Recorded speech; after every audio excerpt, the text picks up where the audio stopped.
ಶ್ರೀ ಗುರುಭ್ಯೋ ನಮಃ. ಹರಿ ಓಂ. ಆಪಾದಮೌಳಿಪರ್ಯಂತಂ ಗುರುಣಾಂ ಆಕೃತಿಂ ಸ್ಮರೇತ್ ತೇನ ವಿಘ್ನಾಃ ಪ್ರಣಶ್ಯಂತಿ ಸಿದ್ಧ್ಯಂತಿ ಚ ಮನೋರಥಾಃ. ತಪಸ್ವಾಧ್ಯಾಯ ಶುಶ್ರೂಷಾ ಕೃಷ್ಣ ಪೂಜಾರತಂ ಮುನಿಂ ವಿಶ್ವೇಶಮಿಷ್ಟದಂ ವಂದೇ ಪರಿವ್ರಾಟ್ ಚಕ್ರವರ್ತಿನಂ. ಶ್ರೀ ಗುರುಭ್ಯೋ ನಮಃ. ಹರಿ ಓಂ. ಎಲ್ಲ ಭಗವದ್ಭಕ್ತರಿಗೆ ಸ್ವಾಗತ. ಭಕ್ತಿ ಸುಧಾ ಎಂಬುವಂತಹ ಚಾನಲ್ನಿಂದಾಗಿ ಕಳೆದ 5 ವರ್ಷದಿಂದಾಗಿ ಅನೇಕ ಕಾರ್ಯಕ್ರಮಗಳೆಲ್ಲವೂ ಕೂಡ ನಡ್ಕೊಂಡು ಬಂದಿದೆ.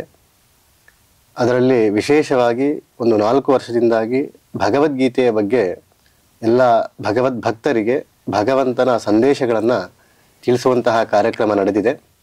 ಅದರಲ್ಲೂ ಕೂಡ ವಿಶೇಷವಾಗಿ ಸಂವಾದ ಕ್ರಮದಲ್ಲಿ ಒಂದೊಂದು ಅಧ್ಯಾಯದ ಒಂದೊಂದು ಸಂವಾದ ಕ್ರಮವನ್ನು ಇಟ್ಟುಕೊಂಡು ಆ ಕ್ರಮದಲ್ಲಿ ಪ್ರಶ್ನೆ ಕೇಳುವುದು, ಅದಕ್ಕೆ ಬೇಕಾದಂತಹ ಉತ್ತರಗಳನ್ನು ಕೊಡುವ ಮುಖಾಂತರವಾಗಿ ಎಲ್ಲರಿಗೂ ಕೂಡ ಎಲ್ಲ ಭಗವಂತನ ಭಕ್ತರಿಗೆ ಯಾವ ಯಾವ ಸಂದೇಹಗಳಿವೆಯೋ ಅವೆಲ್ಲವೂ ಕೂಡ ಭಗವಂತ ಭಗವದ್ಗೀತೆಯಲ್ಲಿ ಯಾವ ರೀತಿಯಾಗಿ ಪರಿಹಾರ ಮಾಡಿದ್ದಾನೆ ಅನ್ನೋದನ್ನು ಈ ಸಂವಾದ ರೂಪದಲ್ಲಿ ಅಂತರ್ಜಾಲದ ಮುಖಾಂತರವಾಗಿ ಭಕ್ತಿ ಸುಧಾ ಚಾನಲ್ನವರು ಎಲ್ಲರಿಗೂ ಕೂಡ ವಿಶೇಷವಾಗಿ ತಿಳಿಸಿಕೊಟ್ಟಿದ್ದಾರೆ.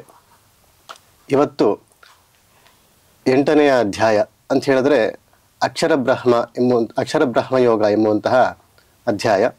ಆ ಅಧ್ಯಾಯದ ಬಗ್ಗೆ ಒಂದು ಸಂವಾದ ಕಾರ್ಯಕ್ರಮವನ್ನು ನಡೆಸಿಕೊಡ್ಲಿಕ್ಕೆ ಬಂದಿದ್ದಾರೆ ವಿಶ್ವಾಸಾಚಾರ್ಯರು. ಅವರು ವಿದ್ಯಾಪೀಠದಲ್ಲಿ ಅನೇಕ ವರ್ಷಗಳಿಂದಾಗಿ ಪಾಠಗಳನ್ನು, ವೇದಾಂತಾದಿ ಪಾಠಗಳನ್ನು ಮಾಡಿಕೊಂಡಿದ್ದಾರೆ. ಹಾಗೆ ಅವರು ಆ ಹೊರಗಿನ ವಿದ್ಯೆಯಲ್ಲಿ MCOM ಅನ್ನು ಮುಗಿಸಿ ಹಾಗೆ ಅನೇಕ ಪ್ರವಚನಾದಿಗಳನ್ನು ಕೂಡ ಮಾಡಿಕೊಂಡು ಬಂದಿದ್ದಾರೆ. ಹೀಗೆ ಅಂತಹ ವಿಶ್ವಾಸಾಚಾರ್ಯರಿಗೆ ಆ ಭಕ್ತಿ ಸುಧಾ ಚಾನೆಲ್ ಮುಖಾಂತರವಾಗಿ ಸ್ವಾಗತವನ್ನು ಕೋರ್ತಾ ಇದ್ದೇನೆ. ಇವತ್ತು ಅಕ್ಷರ ಬ್ರಹ್ಮ ಯೋಗದ ಒಂದು ಪ್ರಶ್ನೆಯ ಸಂವಾದ ಕಾರ್ಯಕ್ರಮವನ್ನು ಆರಂಭ ಮಾಡೋಣ. ಆಚಾರ್ಯರೇ ನಮಸ್ಕಾರ. ನಮಸ್ಕಾರ. ಈಗ 8ನೇ ಅಧ್ಯಾಯಕ್ಕೆ ಅಕ್ಷರ ಬ್ರಹ್ಮ ಯೋಗ ಅಂತ ಹೆಸರಿದೆ. ಅದೇ ಹೆಸರನ್ನ ಇಡ್ಲಿಕ್ಕೆ ಒಂದು ಕಾರಣ ಅಂತ ಇರಬೇಕು. ಅದೇ ಹೆಸರನ್ನ ಯಾಕೆ ಕೊಟ್ಟಿದ್ದಾರೆ, ಮತ್ತೆ ಅದು 8ನೇ ಅಧ್ಯಾಯನೇ ಆಗ್ಲಿಕ್ಕೆ ಏನ್ ಕಾರಣ? ಅಂದ್ರೆ 6, 7ನೇ ಅಧ್ಯಾಯದಲ್ಲಿ ಅದನ್ನು ಹೇಳ್ಬೋದಾಗಿತ್ತು. 8ನೇ ಅಧ್ಯಾಯಕ್ಕೆ ಅದನ್ನ ಯಾಕೆ ಭಗವಂತ ತಿಳಿಸ್ಕೊಟ್ಟಿದ್ದಾನೆ ಅಂತ ಒಂದು ಪ್ರಶ್ನೆ. ಆಚಾರ್ಯರ ಪ್ರಶ್ನೆಗಳಿಗೆ ಉತ್ತರಿಸೋದಕ್ಕಿಂತ ಮುಂಚೆ ಈ ಉತ್ತಮವಾದ ಕಾರ್ಯವನ್ನು ಮಾಡ್ತಾ ಇರತಕ್ಕಂಥ ಭಕ್ತಿ ಸುಧಾ ಯೂಟ್ಯೂಬ್ ಚಾನಲ್ಗೂ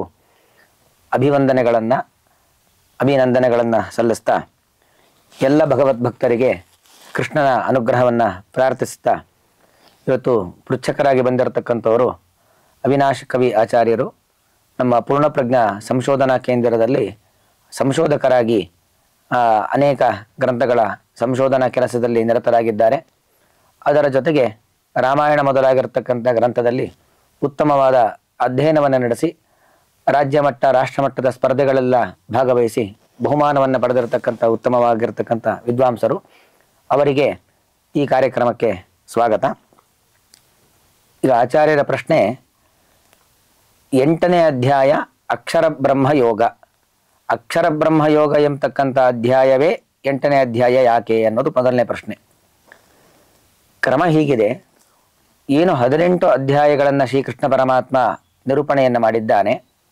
ಒಂದು ಅಧ್ಯಾಯ ಮುಗಿದು ಮತ್ತೊಂದು ಅಧ್ಯಾಯ ಶುರುವಾಗಲಿಕ್ಕೆ ಆ ಹಿಂದಿನ ಅಧ್ಯಾಯದಲ್ಲಿ ಏನು ವಿಚಾರಗಳು ಪ್ರಸ್ತಾವಿಸಲ್ಪಟ್ಟಿದೆಯೋ ಅದನ್ನು ಮುಂದಿನ ಅಧ್ಯಾಯದಲ್ಲಿ ನಿರೂಪಣೆ ಮಾಡತಕ್ಕಂಥದ್ದು. ಮೊದಲನೇ ಅಧ್ಯಾಯದಲ್ಲಿ ಅರ್ಜುನನಿಗೆ ದೇಹ, ಆತ್ಮ ಇವುಗಳ ಬಗ್ಗೆ ಇರತಕ್ಕಂತಹ ಪರಿಜ್ಞಾನ ಎಲ್ಲೋ ಒಂದು ಕಡೆಯಲ್ಲಿ ದೂರ ಆಗಿತ್ತು. ಅದನ್ನು ತಿಳಿಸ್ಕೊಡ್ಲಿಕ್ಕೋಸ್ಕರವಾಗಿ ಕೃಷ್ಣ ಏನು ಮಾಡೋದನ್ನ 2ನೇ ಅಧ್ಯಾಯವನ್ನು ಸಾಂಖ್ಯಯೋಗ ಅಂತ ಮಾಡಿ ಅಲ್ಲಿ ಈ ಪಾಂಚಭೌತಿಕವಾದ ದೇಹದ ಬಗ್ಗೆ ಮತ್ತು ಆತ್ಮನ ಬಗ್ಗೆ, ಪರಮಾತ್ಮನ ಬಗ್ಗೆ ನಿರೂಪಣೆ ಮಾಡುವ ಮೂಲಕವಾಗಿ ಅರ್ಜುನನಿಗೆ ಇದ್ದಂಥ ಸಂದೇಹವನ್ನು ದೇಹ ಬೇರೆ, ಆತ್ಮ ಬೇರೆ, ಆತ್ಮವನ್ನು ನಿಯಂತ್ರಣ ಮಾಡತಕ್ಕಂಥ ಪರಮಾತ್ಮ ಬೇರೆ, ಅವುಗಳ ಸಾಮರ್ಥ್ಯ, ಯಾವುದರ ಅಸಾಮರ್ಥ್ಯ, ಇದೆಲ್ಲವನ್ನು ಕೂಡ 2ನೇ ಅಧ್ಯಾಯದಲ್ಲಿ ತಿಳಿಸ್ಕೊಟ್ಟಿದ್ದಾನೆ. ಹಾಗೆ ಪ್ರತಿಯೊಂದು ಅಧ್ಯಾಯಕ್ಕೂ ಕೂಡ ಒಂದು ಅಧ್ಯಾಯ ಮುಕ್ತಾಯವಾಗಿ ಮತ್ತೊಂದು ಅಧ್ಯಾಯಕ್ಕೆ ಹೋಗಲಿಕ್ಕೆ ಹಿಂದಿನ ಅಧ್ಯಾಯದಲ್ಲಿ ಏನು ವಿಚಾರ ಬಂದಿದೆ ಅನ್ನೋದು ಮುಖ್ಯವಾಗತ್ತೆ. ಹಾಗೆ ನಾವಿಲ್ಲಿ ಗಮನಿಸೋದು ಅಂತಾದರೆ ಶ್ರೀಕೃಷ್ಣ ಪರಮಾತ್ಮ ಆ 7ನೇ ಅಧ್ಯಾಯವನ್ನು ಮುಗಿಸ್ತಕ್ಕಂಥ ಸಂದರ್ಭದಲ್ಲಿ ಆಡಿರ್ತಕ್ಕಂಥ ಮಾತು, ಸಾಧಿ ಭೂತಾದಿ ದೈವಂ ಮಾಂ ಸಾಧಿ ಯಜ್ಞಂ ಚ ಯೇ ವಿದುಹು ಪ್ರಯಾಣ ಕಾಲೇಪಿ ಚ ಮಾಂ ತೇ ವಿದುಹು ಯುಕ್ತ ಚೇತಸಃ. ಅಂದರೆ ಭಗವಂತನನ್ನ ಅಧಿಭೂತ, ಅಧಿದೈವ, ಅಧಿಯಜ್ಞ ಈ ರೀತಿಯಾಗಿ ತಿಳಿಬೇಕು. ಮತ್ತು ಪ್ರಯಾಣ ಕಾಲದಲ್ಲಿ ಯಾವ ರೀತಿಯಲ್ಲಿ ಭಗವಂತನ ಬಗ್ಗೆ ಅರಿವಿರಬೇಕು ಅಥವಾ ಪ್ರಯಾಣ ಕಾಲದಲ್ಲಿ ಏನು ನಮಗೆ ಆಲೋಚನೆ ಇರಬೇಕು ಅನ್ನೋದನ್ನು ಶ್ರೀಕೃಷ್ಣ ಪರಮಾತ್ಮ ಹೇಳಿದ್ದಾನೆ. ಅದೆಲ್ಲ ಯಾರು ತಿಳ್ಕೊಂಡಿರ್ತಾರೋ ಅವರು ತೇ ವಿದುಹು ಯುಕ್ತ ಚೇತಸಃ ಅಂಥವರು ಸಾಧಕರು ಅನ್ನೋ ಮಾತನ್ನು ಆಡ್ತಾನೆ. ಅಂದರೆ ಅಧಿಭೂತದ ಬಗ್ಗೆ, ಅಧಿದೈವದ ಬಗ್ಗೆ, ಅಧಿಯಜ್ಞದ ಬಗ್ಗೆ, ಪ್ರಯಾಣ ಕಾಲದ ಬಗ್ಗೆ. ಪ್ರಯಾಣ ಕಾಲ ಅಂತ ಹೇಳಿದ್ರೆ ನಾವು ಕನ್ನಡದಲ್ಲಿ ಹೇಳತಕ್ಕಂಥ ಪ್ರಯಾಣ ಒಂದೂರಿಂದ ಮತ್ತೊಂದೂರಿಗೆ ಹೋಗ್ತಕ್ಕಂಥ ಪ್ರಯಾಣ ಅಲ್ಲ, ಅಥವಾ ಒಂದು ರೀತಿಯಲ್ಲಿ ಆ ಅರ್ಥವೂ ಹೌದು, ಒಂದು ಊರಿನಿಂದ ಮತ್ತೊಂದು ಊರಿಗೆ ಹೋಗುವಂಥ ಪ್ರಯಾಣ. ಆದರೆ ಈ ಲೋಕದ ಪ್ರಯಾಣವಲ್ಲ, ಈ ಭೂಲೋಕವನ್ನ ಬಿಟ್ಟು ಪರಲೋಕಕ್ಕೆ ಹೋಗ್ತಕ್ಕಂಥ ಪ್ರಯಾಣ. ಈ ವಿಚಾರಗಳನ್ನು ಕೃಷ್ಣ ಪರಮಾತ್ಮ 7ನೇ ಅಧ್ಯಾಯದ ಅಂತ್ಯದಲ್ಲಿ ಹೇಳಿ 7ನೇ ಅಧ್ಯಾಯವನ್ನು ಮುಕ್ತಾಯ ಮಾಡಿದ್ದಾನೆ. ಆಗ ಸಹಜವಾಗಿ ಬರ್ತಕ್ಕಂಥ ಪ್ರಶ್ನೆ, ಅಧಿಭೂತ ಅಂದ್ರೆ ಏನು, ಅಧಿದೈವ ಅಂದ್ರೆ ಏನು, ಅಧಿಯಜ್ಞ ಅಂದ್ರೆ ಏನು, ಈ ಎಲ್ಲ ಪ್ರಶ್ನೆಗಳು ಬರುತ್ತೆ. ಅದಕ್ಕೋಸ್ಕರವಾಗಿ ಅವುಗಳ ನಿರೂಪಣೆ ಮಾಡಲಿಕ್ಕೋಸ್ಕರವಾಗಿ ಅಕ್ಷರ ಬ್ರಹ್ಮಯೋಗ ಎಂಬುವಂಥದ್ದು 8ನೇ ಅಧ್ಯಾಯವಾಗಿ ಹುಟ್ಟುಕೊಂಡಿದೆ. ಅಕ್ಷರ ಮತ್ತು ಬ್ರಹ್ಮ ತನ್ಮೂಲಕವಾಗಿ ಆ ಅಧಿಭೂತಾದಿಗಳ ನಿರೂಪಣೆಯನ್ನು ಮಾಡಲಿಕ್ಕೋಸ್ಕರವಾಗಿ ಬಂದಿರತಕ್ಕಂಥದ್ದು 8ನೇ ಅಧ್ಯಾಯ. ಇನ್ನು ಮತ್ತೊಂದು ಪ್ರಶ್ನೆಗಳು ಮಾಡಿರ್ತಕ್ಕಂಥದ್ದು, ಅಕ್ಷರ ಬ್ರಹ್ಮಯೋಗವೇ ಯಾಕೆ 8ನೇ ಅಧ್ಯಾಯ ಅಂತ. ಅದಕ್ಕೆ ಒಂದು ಸಣ್ಣ ಉತ್ತರ ಏನು ಅಂತ ಹೇಳಿದ್ರೆ, ಅರ್ಜುನ ಆರಂಭದಲ್ಲಿ 8 ಪ್ರಶ್ನೆಗಳನ್ನು ಮಾಡ್ತಾನೆ. ಆ 8 ಪ್ರಶ್ನೆಗಳ ಉತ್ತರದ ರೂಪದಲ್ಲಿ ಇರುವಂಥದ್ದು ಇಡೀ ಅಧ್ಯಾಯ. ಆದ್ದರಿಂದಾಗ ಅದು 8ನೇ ಅಧ್ಯಾಯ. ಅಂದರೆ ಅಧ್ಯಾಯಕ್ಕೆ ಮೂಲ ಇರೋದೇ ಆ 8 ಪ್ರಶ್ನೆಗಳು. ಅವನು ಮಾಡ್ತಕ್ಕಂಥ 8 ಪ್ರಶ್ನೆಗಳು, ಕಿಂ ತದ್ ಬ್ರಹ್ಮ, ಕಿಮಧ್ಯಾತ್ಮಂ, ಕಿಂ ಕರ್ಮ ಪುರುಷೋತ್ತಮ, ಅಧಿಭೂತಂ ಚ ಕಿಂ ಪ್ರೋಕ್ತಂ, ಅಧಿದೈವಂ ಕಿಮಚ್ಯುತೆ, ಅಧಿಯಜ್ಞ ಕಥಂ ಕೋತ್ರ ದೇಹೇಸ್ಮಿನ್ ಮಧುಸೂದನ, ಪ್ರಯಾಣ ಕಾಲೇ ಚ ಕಥಂ ಜ್ಞೇಯೋಸಿ ನಿಯತಾತ್ಮಭಿಹಿ ಎಂಬುದಾಗಿ ಅರ್ಜುನ ಮಾಡತಕ್ಕಂಥ ಪ್ರಶ್ನೆ. ಅದರ ಒಟ್ಟಲ್ಲಿ 8 ಪ್ರಶ್ನೆಗಳು. ಒಂದು, ಕಿಂ ತದ್ ಬ್ರಹ್ಮ, ಬ್ರಹ್ಮನ ಬಗ್ಗೆ ಪ್ರಶ್ನೆ ಮಾಡ್ತಾ ಇದ್ದಾನೆ. ಕಿಮಧ್ಯಾತ್ಮಂ, ಬ್ರಹ್ಮ ಅಂದರೆ ಏನು, ಅಧ್ಯಾತ್ಮ ಅಂದರೆ ಏನು, ಕರ್ಮ, ಕಿಂ ಕರ್ಮ, ಕರ್ಮ ಅಂದರೆ ಏನು, ಅಧಿಭೂತ, ಅಧಿಭೂತ ಅಂದರೆ ಏನು, ಅಧಿದೈವ ಅಂದರೆ ಏನು, ಅಧಿಯಜ್ಞ ಅಂದರೆ ಯಾರು, ಅಧಿಯಜ್ಞನನ್ನು ಯಾವ ರೀತಿಯಲ್ಲಿ ತಿಳಿಬೇಕು, ಮತ್ತು ಪ್ರಯಾಣ ಕಾಲ, ಪ್ರಯಾಣ ಕಾಲದಲ್ಲಿ ಭಗವಂತನ ಸ್ಮೃತಿಯನ್ನು. ಪ್ರಯಾಣ ಕಾಲ ಅಂತ ಹೇಳಿದ್ರೆ ನಾವು ಈ ಪಾಂಚಭೌತಿಕವಾದ ದೇಹವನ್ನು ಬಿಟ್ಟು ನಮ್ಮ ಪುಣ್ಯ ಪಾಪಗಳನ್ನು ಹೊತ್ತುಕೊಂಡು ಊರ್ಧ್ವಲೋಕದ ಯಾತ್ರೆಯನ್ನು ಮಾಡತಕ್ಕಂಥ ಒಂದು ಸಂದರ್ಭ. ಅಂದರೆ ಈ ಪ್ರಾಕೃತ ಪ್ರಪಂಚ, ಪ್ರಾಕೃತ ಇಂದ್ರಿಯ, ಪ್ರಾಕೃತ ದೇಹ, ಪ್ರಾಕೃತ ಬಂಧನಗಳು ಇದೆಲ್ಲವನ್ನು ಕೂಡ ಬಿಟ್ಟು ನಾವು ಸಂಪಾದನೆ ಮಾಡಿರತಕ್ಕಂತಹ ಅಪ್ರಾಕೃತವಾಗಿರತಕ್ಕಂತಹ ಪುಣ್ಯ ಪಾಪಗಳು, ಅದಕ್ಕೆಂದರೆ ಅದಕ್ಕೆ ಭೌತಿಕವಾದ ಸ್ವರೂಪ ಇಲ್ಲ, ಅಪ್ರಾಕೃತವಾದ ಅಭೌತಿಕವಾಗಿರುವಂಥ ಪುಣ್ಯ ಪಾಪಗಳನ್ನು ಹೊತ್ತುಕೊಂಡು ನಮ್ಮ ಪುಣ್ಯಕ್ಕನುಗುಣವಾಗಿ ನಮ್ಮ ಪಾಪಕ್ಕೆ ಅನುಗುಣವಾಗಿ ಊರ್ಧ್ವಲೋಕದ ಯಾತ್ರೆಯನ್ನು ಮಾಡ್ತಕ್ಕಂಥ ಸಂದರ್ಭ. ಆ ಯಾತ್ರೆಗೆ ಹೆಸರು ಪ್ರಯಾಣ ಕಾಲ, ಪ್ರಕೃಷ್ಟವಾದ ಯಾನ. ಯಾನ ಅಂದರೆ ಪ್ರಯಾಣ ಅಂತ ಅರ್ಥ. ನಾವು ಒಂದು ಕಡೆಯಿಂದ ಮತ್ತೊಂದು ಕಡೆ ಹೋಗೋದೆಲ್ಲವೂ ಕೂಡ ಯಾನ, ಅದು ಕೇವಲ ಯಾನ ಅಷ್ಟೇ, ಹೋಗ್ತೇವೆ ಬರ್ತೇವೆ. ಆದರೆ ಇದು ಹಾಗಲ್ಲ, ಪ್ರಕೃಷ್ಟವಾದ ಯಾನ. ಅಂದರೆ ಈ ಲೋಕದಲ್ಲಿ ಇದ್ದಾಗ ದೇಹ ಬಿಡ್ತೀವಿ ಅಂತ ಮಾತ್ರ ಗೊತ್ತಿರುತ್ತೆ. ದೇಹ ಬಿಟ್ಟು ಎಲ್ಲಿಗೆ ಹೋಗ್ತೇವೆ, ಹೇಗೆ ಹೋಗ್ತೇವೆ, ಎಲ್ಲಿರ್ತೇವೆ, ಏನು ತಿಂತೇವೆ, ಏನು ಕುಡಿತೇವೆ, ಯಾರ್ದಾರು ಆಶ್ರಯದಲ್ಲಿ ಇರ್ತೀವೋ ಇಲ್ಲವೋ ಇದು ಯಾವುದೂ ಕೂಡ ಗೊತ್ತಿಲ್ಲ. ಆದರೆ ಒಂದು ರೀತಿಯಲ್ಲಿ ಗೊತ್ತಿರತ್ತೆ. ಯಾಕಂದರೆ ಇಲ್ಲಿ ಸಂಪಾದಿಸಿದ್ದನ್ನು ಖರ್ಚು ಮಾಡಲಿಕ್ಕೋಸ್ಕರವಾಗಿ ನಾವು ಊರ್ಧ್ವ ಲೋಕಕ್ಕೆ ಹೋಗುವಂಥದ್ದು. ಹಾಗೆ ಒಂದು ರೀತಿ ಒಂದು ಮುಖ ಗೊತ್ತಿದೆ, ಮತ್ತೊಂದು ಮುಖ ಗೊತ್ತಿಲ್ಲ. ಎರಡೂ ಮುಖವನ್ನು ಇಟ್ಟುಕೊಂಡು, ಎರಡೂ ವಿಚಾರಗಳನ್ನು ಇಟ್ಟುಕೊಂಡು ಪುಣ್ಯ ಪಾಪಗಳನ್ನು ಹೊತ್ತುಕೊಂಡು ಪ್ರಯಾಣ ಮಾಡುವಂಥ ಒಂದು ಉತ್ತಮವಾದ, ಶ್ರೇಷ್ಠವಾದ, ದೀರ್ಘವಾಗಿರತಕ್ಕಂಥ ಯಾತ್ರೆ ಅದು ಮರಣಾನಂತರದಲ್ಲಿ ಮಾಡುವಂಥ ಯಾತ್ರೆ. ಅದಕ್ಕೋಸ್ಕರವಾಗಿ ಆ ಕೊನೆಯ ಪ್ರಶ್ನೆ ಪ್ರಯಾಣ ಕಾಲ. ಇದೆಲ್ಲವನ್ನು ಈ 8 ಪ್ರಶ್ನೆಗಳನ್ನು ಅರ್ಜುನ ಆರಂಭದಲ್ಲಿ ಮಾಡ್ತಾ ಇದ್ದಾನೆ. ಆ 8 ಪ್ರಶ್ನೆಗಳಿಗೆ ಉತ್ತರವನ್ನು ಶ್ರೀಕೃಷ್ಣ ಪರಮಾತ್ಮ ಈ ಅಧ್ಯಾಯದಲ್ಲಿ ಕೊಡ್ತಾ ಇದ್ದಾನೆ. ಈ ಕಾರಣದಿಂದಾಗಿ 8ನೇ ಅಧ್ಯಾಯವೇ ಯಾಕಾಗಿದೆ ಅಂತ ಹೇಳಿದ್ರೆ 8 ಪ್ರಶ್ನೆಗಳಿಗೆ ಶ್ರೀಕೃಷ್ಣ ಪರಮಾತ್ಮ ಉತ್ತರ ಕೊಡ್ತಕ್ಕಂಥ ಅಧ್ಯಾಯವಾದ್ದರಿಂದಾಗಿ ಇದು 8ನೇ ಅಧ್ಯಾಯ ಅಂತಕ್ಕಂತಹ ಉತ್ತರವನ್ನ ನಾವು ನೋಡಬಹುದಾಗಿದೆ. ನಮಗೆ 1ನೇ ಪ್ರಶ್ನೆಗೆ ಅಂದರೆ ಆ ಅಧ್ಯಾಯದ ಸಾಂಗತ್ಯವನ್ನು ತಿಳಿಸ್ಕೊಟ್ರು, ಮತ್ತು 8ನೇ ಅಧ್ಯಾಯನೇ ಯಾಕೆ ಅನ್ನೋದನ್ನು ಕೂಡ ತಿಳಿಸ್ಕೊಟ್ರು. ಈಗ ನಮ್ಗೆ ಇನ್ನೊಂದು ಪ್ರಶ್ನೆ ಬರುತ್ತೆ, ಏನಂತ ಹೇಳಿದ್ರೆ ಅರ್ಜುನ ಪ್ರಶ್ನೆ ಕೇಳ್ದ, ಕಿಂ ತದ್ ಬ್ರಹ್ಮ ಕಿಮಧ್ಯಾತ್ಮಂ ಅಂತ. ಅಂದರೆ ಅಲ್ಲಿ ಬ್ರಹ್ಮ ಅಂದರೆ ಏನು ಅಂತ ಅರ್ಜುನ ಪ್ರಶ್ನೆ ಕೇಳ್ದ. ನಮಗೂ ಆ ಪ್ರಶ್ನೆಗಳು ಬರುತ್ತೆ. ಅಂದರೆ ಬ್ರಹ್ಮನನ್ನು ನಾವು ಯಾವ ರೀತಿಯಾಗಿ ಚಿಂತನೆಯೇ ಮಾಡಬೇಕು, ಆ ಬ್ರಹ್ಮ ಹೇಗಿದ್ದಾನೆ, ಅವನ ಸ್ವರೂಪ ಏನು, ಅಂದರೆ ಯಾರು ಏನು ಅನ್ನೋದನ್ನ ಒಂದು ಪ್ರಶ್ನೆ ಬರುತ್ತೆ. ಅದೇ ರೀತಿಯಾಗಿ ಅಧ್ಯಾತ್ಮ ಅಂದರೆ ಏನು, ಕಿಂ ಅಧ್ಯಾತ್ಮಂ, ಅಧ್ಯಾತ್ಮ ಅಂದರೆ ಏನು, ಯಾವ ರೀತಿಯಾಗಿ ಅದರ ಕ್ರಮ, ಅದರ ಚಿಂತನೆ ಯಾವ ರೀತಿಯಾಗಿ ಮಾಡಬೇಕು ಅನ್ನೋದು ಒಂದು ಸಾಮಾನ್ಯ ಪ್ರಶ್ನೆ ಬರುತ್ತೆ. ಅದಕ್ಕೊಂದು ಉತ್ತರವನ್ನು ಒಟ್ಟು 8 ಪ್ರಶ್ನೆಗಳನ್ನು ಹೊತ್ತು ಈ ಅಧ್ಯಾಯ ಹೊರಟಿರ್ತಕ್ಕಂಥದ್ದು. ಅದರಲ್ಲಿ ನಾವು ಪ್ರತಿಯೊಂದಕ್ಕೂ ಕೂಡ ಬಹಳ ವಿಸ್ತಾರವಾದ ವಿಚಾರ. ಈ ಗೀತೆ ಅನ್ನೋದೇನಿದೆ ಅದು ಎಷ್ಟೇ ನಾವು ತೋಡಿದರೂ ಕೂಡ ಮತ್ತು ನಮಗೆ ಸಂಪನ್ಮೂಲಗಳು ದೊರಕುವಂತಹ ಖಾಲಿಯಾಗದ ಒಂದು ಗಣಿ. ನಾವು ಯಾವುದೇ ಒಂದು ಬಂಗಾರದ ಗಣಿ, ವಜ್ರದ ಗಣಿಯನ್ನು ತೋಡಿದಾಗ ಒಂದು ಹಂತಕ್ಕೆ ನಿಂತು ಬಿಡುತ್ತೆ, ಮತ್ತೇನು ಸಿಗೋದಿಲ್ಲ ಅಲ್ಲಿ ಸಂಪನ್ಮೂಲಗಳು.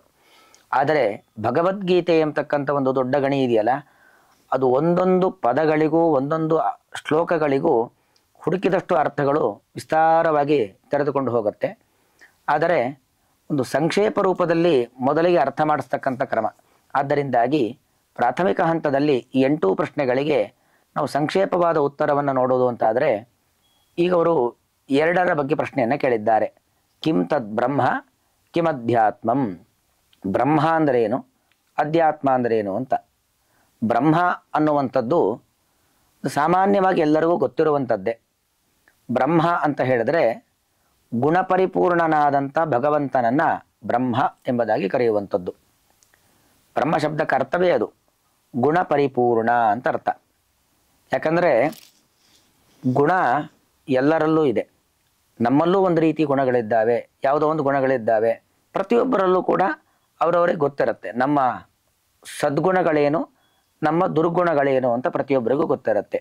ಗುಣ ಎಂಬುದು ಎಲ್ಲರಲ್ಲೂ ಇರುವುದು ಹೋದಾದರೂ ಕೂಡ ಗುಣ ಪರಿಪೂರ್ಣತೆ ಎಂಬುವಂಥದ್ದು, ಒಂದು ಚೂರು ಕೆಟ್ಟ ಗುಣಗಳು ಇಲ್ಲದೆ ಕೇವಲ ಒಳ್ಳೆಯ ಗುಣಗಳು, ಮತ್ತು ಆ ಒಳ್ಳೆಯ ಗುಣಗಳು ಅಂತ ಏನಿದ್ದಾವೋ ಅದಕ್ಕೆ ಕೊನೆ ಇಲ್ಲ. ಅದನ್ನು ಮೀರಿಸಿ ಇನ್ನೂ ಗುಣವಂತನಾದ ಒಬ್ಬ ವ್ಯಕ್ತಿ ಅನ್ನೋದು ಮತ್ತೊಬ್ಬ ವ್ಯಕ್ತಿ ಇಲ್ಲ. ಹಾಗಾಗಿ ಬ್ರಹ್ಮ ಶಬ್ದಕ್ಕೆ ನಾವು ಸಂಕ್ಷೇಪವಾಗಿ ಅರ್ಥವನ್ನು ನೋಡೋದು ಅಂತಾದರೆ, ಬ್ರಹ್ಮ ಅಂದರೆ ಗುಣಪರಿಪೂರ್ಣನಾದಂಥ ಭಗವಂತ. ಬ್ರಹ್ಮ ಅಂತ ಹೇಳಿದ್ರೆ ಅಕ್ಷರಂ ಬ್ರಹ್ಮ ಪರಮಂ ಎಂಬುದಾಗಿ ಕೃಷ್ಣ ಉತ್ತರ ಕೊಡ್ತಕ್ಕಂಥದ್ದು. ಪರಮಂ ಬ್ರಹ್ಮ, ಅಕ್ಷರಂ ಪರಮಂ ಬ್ರಹ್ಮ. ಈ ನಾಶವಿಲ್ಲದವನು ಅಕ್ಷರ, ಯಾರಿಗೆ ನಾಶ ಇಲ್ಲ ಅವನು ಅಕ್ಷರ. ಅಲ್ಲಿಗೆ ನಾಶ ಇಲ್ಲದೆ ಇರತಕ್ಕಂಥವರು ಜಗತ್ತಿನಲ್ಲಿ ಇಬ್ಬರೇ, ಒಂದು ಲಕ್ಷ್ಮೀದೇವಿ, ಮತ್ತೊಂದು ಭಗವಂತ. ಆ ನಾಶವಿಲ್ಲದ ಇಬ್ಬರಲ್ಲೂ ಕೂಡ ಶ್ರೇಷ್ಠನಾದವನು ಯಾರು? ಅದು ಲಕ್ಷ್ಮಿಯ ಪತಿಯಾಗಿರತಕ್ಕಂತಹ ಶ್ರೀ ಮಹಾವಿಷ್ಣು, ಅವನೇ ಬ್ರಹ್ಮ ಅಂದರೆ. ಕೆಲವರಿಗೆ ಇಲ್ಲಿ ಸಂದೇಹ ಬರ್ಬೋದು. ಸಾಮಾನ್ಯವಾಗಿ ಬ್ರಹ್ಮ ಅಂದ ಕೂಡಲೇ ನಮಗೆ ಕೃಷ್ಣ ಅಂದ ಕೂಡಲೇ, ವಿಷ್ಣು ಅಂದ ಕೂಡಲೇ ವೈಕುಂಠವಾಸಿಯಾದ ವಿಷ್ಣುವಿನ ಸ್ಮರಣೆ ಬರುತ್ತೆ. ಆದರೆ ಬ್ರಹ್ಮ ಅಂದ ಕೂಡಲೇ ಮೊದಲು ನಮ್ಮ ತಲೆಗೆ ಬರುವಂಥದ್ದು ಚತುರ್ಮುಖ ಬ್ರಹ್ಮದೇವರು. ಸಾಮಾನ್ಯವಾಗಿ ಬ್ರಹ್ಮ ಸೃಷ್ಟಿಕರ್ತ ಬ್ರಹ್ಮ ಅಂದರೆ ಚತುರ್ಮುಖ ಬ್ರಹ್ಮದೇವರು ಅಂತಲೇ ನಾವೆಲ್ಲ ವ್ಯವಹಾರ ಮಾಡುವಂಥದ್ದು. ಆದರೆ ಇಲ್ಲಿ ಗೀತೆ ಮೂಲಕವಾಗಿ ನೋಡೋದು ಅಂತಾದರೆ ಅಕ್ಷರಂ ಬ್ರಹ್ಮ ಪರಮಂ ಎಂಬುದಾಗಿ ಕೃಷ್ಣ ಆ ವೈಕುಂಠವಾಸಿಯಾಗಿರ್ತಕ್ಕಂಥ ವಿಷ್ಣುವನ್ನ, ಅಂದರೆ ಚತುರ್ಮುಖ ಬ್ರಹ್ಮದೇವರ ಜನಕನನ್ನ ಬ್ರಹ್ಮ ಅಂತ ಕರಿತಾ ಇದೆ. ಹೇಗೆ ಇದು ಅಂತ ಹೇಳಿದ್ರೆ, ಬ್ರಹ್ಮಶಬ್ದಕ್ಕೆ ಅರ್ಥವನ್ನ ಗಮನಿಸೋದಾದರೆ ಗುಣಪರಿಪೂರ್ಣನಾದವನು ಯಾರು? ಪರಮಾತ್ಮ. ಹಾಗಾಗಿ ಬ್ರಹ್ಮ ಅಂದರೆ ಗುಣಪರಿಪೂರ್ಣನಾಗಿರ್ತಕ್ಕಂಥ ಭಗವಂತ ಅಂತ ಒಂದರ್ಥ. ಇನ್ನು ನಾವು ಶಬ್ದದ ರೂಪದಲ್ಲಿ ನೆನಪಿಟ್ಟುಕೊಳ್ಳೋದು ಅಂತಾದರೆ, ಈ ಬ್ರಹ್ಮನ್ ಅನ್ನೋದು 2 ಶಬ್ದಗಳಿದ್ದಾವೆ. ಒಂದು ನಕಾರ ಅಂತ ಪುಲ್ಲಿಂಗ ಬ್ರಹ್ಮನ್ ಶಬ್ದ, ಇನ್ನೊಂದು ನಕಾರ ಅಂತ ನಪುಂಸಕಲಿಂಗ ಬ್ರಹ್ಮನ್ ಶಬ್ದ. ನಕಾರ ಅಂತ ಪುಲ್ಲಿಂಗ ಬ್ರಹ್ಮನ್ ಶಬ್ದಕ್ಕೆ ಬ್ರಹ್ಮ, ಬ್ರಹ್ಮಾಣೋ, ಬ್ರಹ್ಮಾಣ, ಚತುರ್ಮುಖ ಬ್ರಹ್ಮದೇವರು ಅಂತ ಅರ್ಥ. ನಕಾರ ಅಂತ ನಪುಂಸಕಲಿಂಗ ಬ್ರಹ್ಮ ಶಬ್ದ, ಬ್ರಹ್ಮ ಬ್ರಹ್ಮಣಿ ಬ್ರಹ್ಮಾಣಿ, ಅದು ಪರಮಾತ್ಮನನ್ನು ಹೇಳ್ತಕ್ಕಂಥ ಶಬ್ದ. ಹಾಗಾಗಿ ಎಲ್ಲೇ ಶಾಸ್ತ್ರಗಳಲ್ಲಿ ನಪುಂಸಕಲಿಂಗದ ಬ್ರಹ್ಮ ಶಬ್ದ ಬಂದಿದ್ರೆ ಅದು ಪರಮಾತ್ಮನನ್ನ ಹೇಳ್ತಕ್ಕಂಥ ಶಬ್ದ. ಬ್ರಹ್ಮ ಇಷ್ಟೇ, ದೀರ್ಘ ಇರಬಾರದು. ಬ್ರಹ್ಮ ಅಂತ ಇಷ್ಟೇ ಇತ್ತು ಅಂತ ಆದರೆ ಅದು ಪರಮಾತ್ಮನನ್ನ ಹೇಳುವಂಥ ಶಬ್ದ. ಹಾಗಾಗಿ ನೋಡಿ 564 ಸೂತ್ರಗಳಿರ್ತಕ್ಕಂಥ ಒಂದು ಗ್ರಂಥವನ್ನ ಬ್ರಹ್ಮಸೂತ್ರಗಳು ಅಂತ ಕರಿತೀವಿ, ಹೊರತು ಬ್ರಹ್ಮಸೂತ್ರಗಳು ಅಂತ ಹೇಳೋದಿಲ್ಲ. ಬ್ರಹ್ಮಸೂತ್ರಗಳು ಅಂದರೆ ಚತುರ್ಮುಖ ಬ್ರಹ್ಮದೇವರನ್ನು ಹೇಳುವಂಥ ಸೂತ್ರ, ಆದರೆ ಅದು ಭಗವಂತನನ್ನ ಹೇಳುವಂಥ ಸೂತ್ರಗಳು. ಹಾಗಾಗಿ ಬ್ರಹ್ಮಸೂತ್ರಗಳು ಚತುರ್ಮುಖ ಬ್ರಹ್ಮದೇವರನ್ನ ಹೇಳುವಂಥ ಸೂತ್ರಗಳಲ್ಲ, ಪರಮಾತ್ಮನನ್ನ ಹೇಳತಕ್ಕಂಥ ಸೂತ್ರಗಳು 564 ಬ್ರಹ್ಮಸೂತ್ರಗಳು. ಹಾಗಾಗಿ ಬ್ರಹ್ಮ ಅಂತ ಹೇಳಿದ್ರೆ ಅದು ಪರಮಾತ್ಮ. ಅಂತಹ ಬ್ರಹ್ಮ ಅಂದರೆ ಸರ್ವೋತ್ತಮನಾಗಿರುವಂತಹ, ಗುಣಪರಿಪೂರ್ಣನಾದಂತಹ, ಸರ್ವರ ನಿಯಾಮಕನಾಗಿರುವಂತಹ, ಎಲ್ಲ ಅಕ್ಷರಗಳಿಂದ ವಾಚ್ಯನಾದಂತಹ ವ್ಯಕ್ತಿ ಯಾರಿದ್ದಾನೋ ಅವನೇ ಬ್ರಹ್ಮ. ಸಂಸ್ಕೃತ ಸಾಹಿತ್ಯದಲ್ಲಿ ಒಂದೊಂದು ಶಬ್ದಕ್ಕೂ ಅನೇಕ ರೀತಿಯಾಗಿರತಕ್ಕಂಥ ಅರ್ಥಗಳು, ಮತ್ತು ಒಂದೊಂದು ಶಬ್ದ ಒಂದೊಂದು ಲಿಂಗದಲ್ಲಿ ಇದ್ದರೆ ಒಂದೊಂದು ಅರ್ಥವನ್ನು ಹೇಳುತ್ತೆ. ಉದಾಹರಣೆಗೆ ಮಿತ್ರ ಅಂದರೆ ಸ್ನೇಹಿತ ಅಂತ ಅರ್ಥ. ಅದೇ ನೋಡಿ ನಮಗೆ ಕನ್ನಡದಲ್ಲಿ ಅಷ್ಟೇ ಮಿತ್ರ ಅಂದರೆ ಸ್ನೇಹಿತ ಅಂತ ಅಷ್ಟೇ ಅರ್ಥ. ಆದರೆ ಸಂಸ್ಕೃತದಲ್ಲಿ ಮಿತ್ರ ಅಂದ ಕೂಡಲೇ ಅದು ಸ್ನೇಹಿತ ಅಂತ ಅರ್ಥನೇ ಹೇಳಬೇಕು ಅಂತೇನಿಲ್ಲ, ಅದು ಯಾವ ಲಿಂಗದಲ್ಲಿದೆ ಅಂತ ಗಮನಿಸಬೇಕಾಗತ್ತೆ. ಮಿತ್ರಂ ಅಂತ ನಪುಂಸಕ ಲಿಂಗದಲ್ಲಿದ್ದರೆ ಆ ಮಿತ್ರ ಎಂಬುವಂಥ ಶಬ್ದಕ್ಕೆ ಸ್ನೇಹಿತ ಅಂತ ಅರ್ಥ. ಅದೇ ಮಿತ್ರ ಎಂಬತಕ್ಕಂತಹ ಶಬ್ದವು ಪುಲ್ಲಿಂಗದಲ್ಲಿತ್ತು ಅಂತ ಆದರೆ ಆ ಮಿತ್ರ ಎಂಬ ಶಬ್ದಕ್ಕೆ ಸೂರ್ಯ ಅಂತ ಅರ್ಥ. ಹೀಗೆ ಆ ಲಿಂಗ ಶಬ್ದದ ಲಿಂಗವನ್ನು ಗಮನಿಸಿ ಅರ್ಥವನ್ನು ಹೇಳಬೇಕಾಗತ್ತೆ. ಹಾಗೆ ಬ್ರಹ್ಮ ಎಂಬ ಶಬ್ದ ಏನಿದೆ ಅದು ಆ ನಪುಂಸಕ ಲಿಂಗದಲ್ಲಿ ಇದ್ದರೆ ಪರಮಾತ್ಮನನ್ನು ಹೇಳ್ತಕ್ಕಂಥ ಶಬ್ದ, ಪುಲ್ಲಿಂಗದಲ್ಲಿ ಇದ್ದರೆ ಚತುರ್ಮುಖ ಬ್ರಹ್ಮದೇವರನ್ನು ಹೇಳ್ತಕ್ಕಂಥ ಶಬ್ದ. ಇಲ್ಲಿ ಗೀತೆಯಲ್ಲಿ ಶ್ರೀಕೃಷ್ಣ ಪರಮಾತ್ಮ ಬ್ರಹ್ಮ ಅಂತ ಕರೆದಿರತಕ್ಕಂಥದ್ದು ವೈಕುಂಠವಾಸಿಯಾಗಿರ್ತಕ್ಕಂಥ ವಿಷ್ಣುವನ್ನ. ಅಲ್ಲಿಗೆ ಬ್ರಹ್ಮ ಅಂದರೆ ಯಾರು? ಪರಮಾತ್ಮ. ಅವನನ್ನು ನಿರೂಪಣೆ ಮಾಡ್ತಾ ಇದೆ ಈ ಒಂದು ಅಧ್ಯಾಯ. ಅದರಿಂದಾಗಿ ಅಕ್ಷರ ಬ್ರಹ್ಮ ಯೋಗ ಇದು. ಮತ್ತು ಅಧ್ಯಾತ್ಮ. ಅಧ್ಯಾತ್ಮ ಅಂದರೆ ಏನು? ಆತ್ಮನಃ ಅಧಿ ಇತಿ ಅಧ್ಯಾತ್ಮಂ. ನಮ್ಮ ಒಳಗಿನ ಪ್ರಪಂಚ, ಆ ಒಳಗಿನ ಪ್ರಪಂಚದ ನಿಯಾಮಕ ಮತ್ತು ಹೊರಗಿನ ಪ್ರಪಂಚದ ನಿಯಾಮಕನಾಗಿರತಕ್ಕಂಥ ಭಗವಂತ ಇದ್ದಾನಲ್ಲ, ಅವನನ್ನು ನಿರೂಪಣೆ ಮಾಡ್ತಾ ಇದೆ.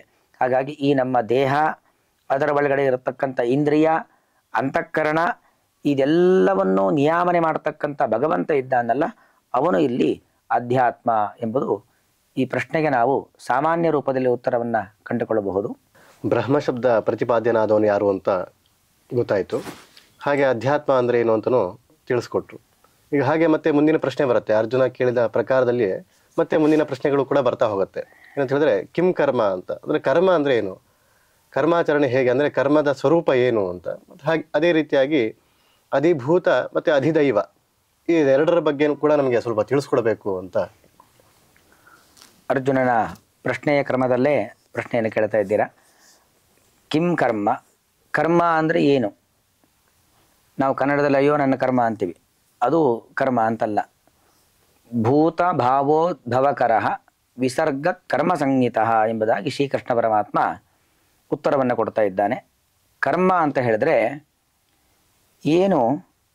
ಭೂತ ಭಾವ ಉದ್ಭವಕರ. ಶ್ರೀಕೃಷ್ಣ ಈ ಮಾತಿನ ಮೂಲಕವಾಗಿ ಉತ್ತರ ಕೊಡ್ತಕ್ಕಂಥದ್ದು.